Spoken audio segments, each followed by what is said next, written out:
Hola, bienvenidos al canal del Área de Juventud del Ayuntamiento de Granada.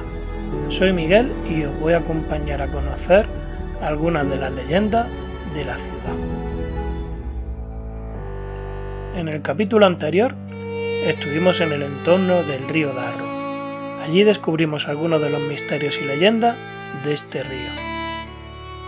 En el día de hoy nos vamos a acercar a algunos puntos que están algo distantes en la ciudad de Granada.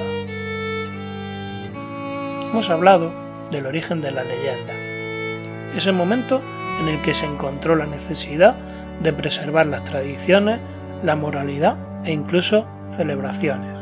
Se trataba de un modo de preservar la cultura. Los hechos que se recogen en estas leyendas representan un simbolismo de gran importancia para el folclore local. En estas leyendas se suelen mezclar elementos históricos y cualidades mágicas o míticas para explicar su origen o su significado. Nuestro primer lugar se encuentra cerca de la Gran Vía. Hubo en Granada un pozo que se llamó el Pozo Airón. Fue cegado definitivamente con la construcción de la Gran Vía, pero su origen se pierde en la noche de los tiempos. Puede ser que fuera abierto por los íberos de Iberia, o bien por los primeros musulmanes. Allí moraría el dios demonio prerromano Airón, guardián de las aguas, ríos y simas. El callejero medieval de la Medina Islámica se vio poco a poco transformado con el surgimiento de la ciudad medieval. Con las demoliciones del barrio de Santiago San Andrés para levantar la actual Gran Vía, se perdieron gran parte de los adarves, de los postigos y los callejones intrincados de la Medina. Pero aún se mantiene la calle Postigo de la Cuna. Se trata de un adarve sin salida, cuya cota la encontramos 4 metros por debajo de la rasante actual. Esta zona de confluencia de la ladera del Cenete con la zona más llana se anegaba regularmente con las escorrentías de la ladera del Cenete. Se determinó la construcción del Darro del Boquerón, que conducía la agua directamente al agujero, al boquerón abierto en la muralla, a la altura de la puerta del mismo nombre.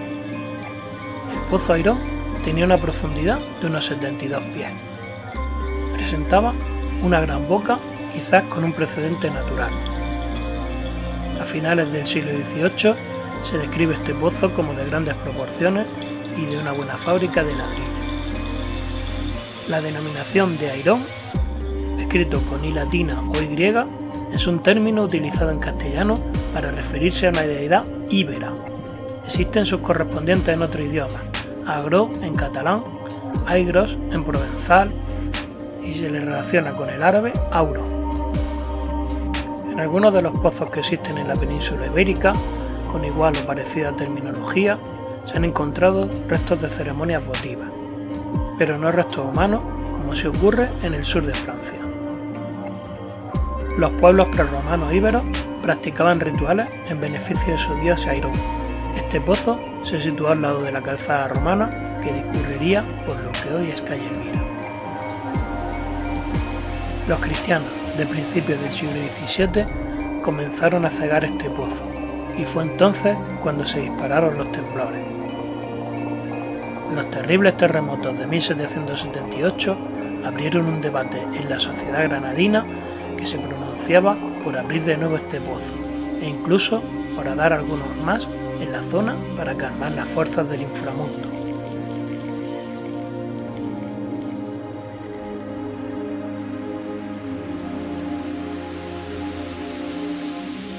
El día 1 de noviembre del año 1700 falleció el rey Carlos II, conocido como el Hechizado.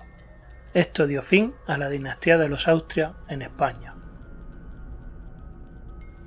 No teniendo sucesor, dejó en su testamento como nuevo rey a Felipe de Borbón, hijo segundo del Delfín de Francia. Este hecho desencadenó una guerra en España por el derecho a la sucesión. En la noche del 6 de marzo de 1705, en una vieja casa junto a la iglesia de San Miguel, hubo extraños movimientos.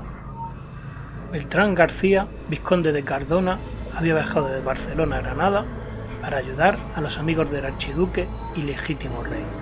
El objetivo era saber con cuántos hombres y con cuánto dinero se contaba para la rebelión. Una vez se marcharon todos, se empezaron a mover una de las tablas de la techumbre. Saliendo por un tragaluz y de tejado en tejado, dos siluetas se fueron perdiendo entre las terrazas por la zona de la iglesia de San José. A lo largo de la ciudad, varias personas habían sido detenidas, entre ellas, en la zona de Plaza Nueva, el vizconde catalán y su secretario. A las 2 semanas, los vecinos del Albaicín se encontraron con un escenario dantesco. En el Arco de las Monjas, acueducto que llevaba el agua desde la acequia de Nadamar hasta el convento de Santa Isabel, colgaban 7 cuerpos, 5 con trajes de hidalgo y 2 de villano, con un cartelón que ponía «Por reos de lesa majestad».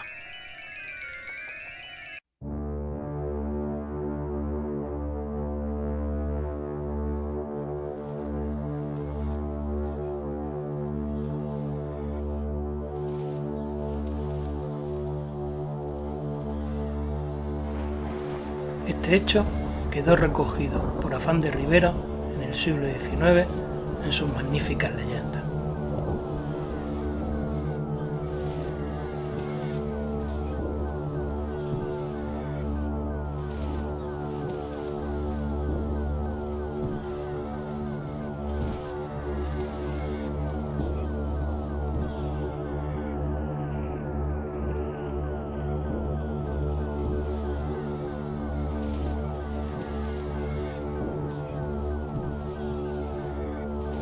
Cuando los alguaciles fueron a recoger sus cuerpos, creyeron oír una voz desde la torre más alta, y desde entonces hasta nuestros días no son pocas las voces que dicen que por la noche se oyen tenebrosos gemidos y aparecen sombras fantásticas. Desde aquel día a este arco también se le conoce como el Arco de los Ahorcados.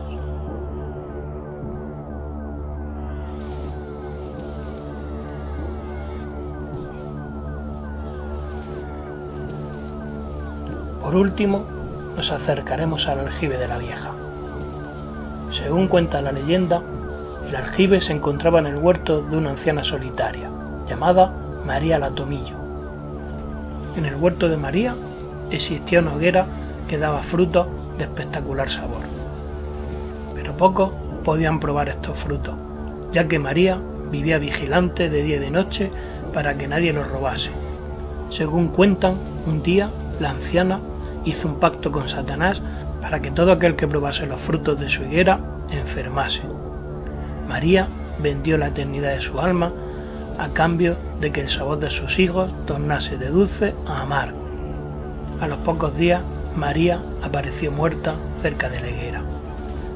Cuenta la leyenda que cuando llega la noche y tras el repique de la última campana de la Torre de la Vela, se escuchan extraños sonidos cerca del aljibe de la Vieja. Según algunos vecinos, se podía ver a la anciana en forma de sombra negra dando vueltas por su higuera, de la que brotaban higos de oro y diamantes. Al amanecer, la sombra desaparecía convertida en lechuza. Tal fue el pánico en los vecinos de la zona que se decidió cortar la higuera para romper el maleficio, aunque según cuenta la leyenda, a medida que era cortada, la higuera volvía a surgir una y otra vez.